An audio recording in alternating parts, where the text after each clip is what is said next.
Thinking about paying off your mortgage early? Hear us out first. So, if you're new here, welcome to our channel where we give practical financial tips and tricks for you to use in your everyday life. So, on the surface, paying off your mortgage or any debt for that matter sounds like a good idea, right? And you're probably thinking, no way is she going to tell us that we shouldn't pay off debt. Well, I am. Maybe.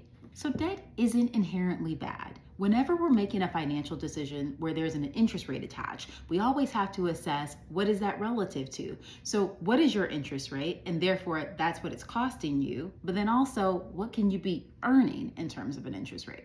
Okay, so if you took out your mortgage in the early 2000s when rates were around like 6 to 8%, this becomes a conversation about risk tolerance because there are still many investments that can earn above that amount, but none of them are going to be fully risk-free.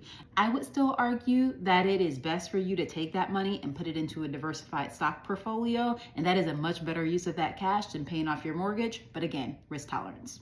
So if you got your mortgage between 2010 and 2019, rates actually dropped significantly during this time period. Some years they were even, below 4%.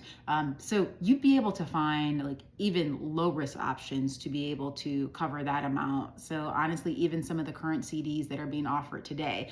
So it doesn't make sense for you to be paying anything extra on this debt.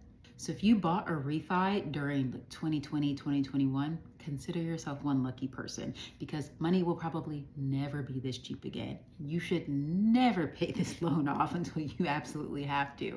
I was actually lucky enough to refi during 2020. I got a rate of 2.25 and I will never pay an extra dollar on that loan because even my high yield savings account earns more than that. So if you got a mortgage in 2022 or thereafter, I'm sorry, the rates just weren't that great during this time period. But even with rates as high as 8% and above, I would still argue that it probably doesn't make sense for you to pay off this debt. So let's discuss why. So once you get to this point where only the stock market or similarly risky assets can actually beat your rate, then we're talking about two things. First, the time horizon for which you plan to keep the money invested, and second, your personal risk tolerance. So in the former, if you plan to leave that money untouched for let's say 10 years, then I would argue that there are very few 10-year periods for which the stock market wouldn't actually beat those returns. But it's not zero. So that takes us to risk tolerance. So how much chance you want to take on is personal. And for many, even a small amount of risk is going to be too much. But then for others, we understand that all investment comes with some amount of risk. And when managed well, it can also come with a lot of reward.